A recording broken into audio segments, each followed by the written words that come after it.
জটিল প্রশ্ন। বউ একাধিক চালানোর ক্ষমতা আছে, কিন্তু করছে বিয়ে কয়টা?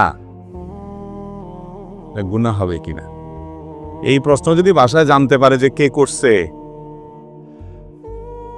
এর কপালে আজকে দুঃখ আস। ভাই, একাধিক বিয়ে করার সামর্থ্য থাকলেই করতে হবে এমন কোনো বাধ্যবাধকতা।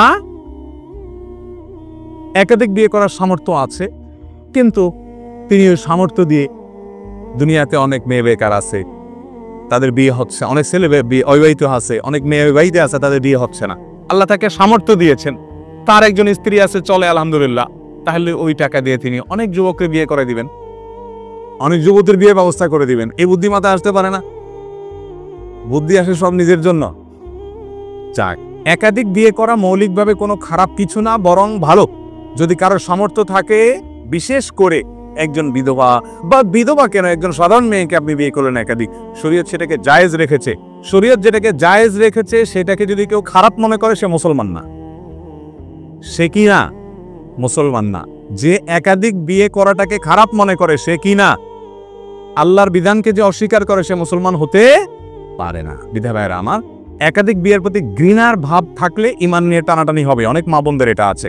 হ্যাঁ, আপনি করেন না, সেটা আপনার ব্যাপার, শরীয়ত আপনাকে করতে বাধ্য করে না, তো যার দরকার সে করবে।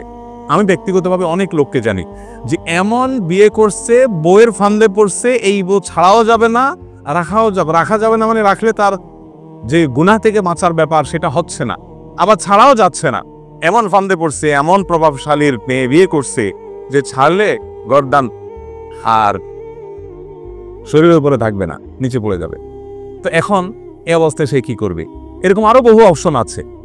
তো ভাইরা আমার, এইরকম পরিস্থিতিগুলো অথবা সাধারণ পরিস্থিতিতে একাধিক বিয়ে করা জায়েজ আছে, কিন্তু টাকা আছে, পয়সা আছে, সেজন্য একাধিক করতে বাধ্য, এমনটা মোটেও জরুরি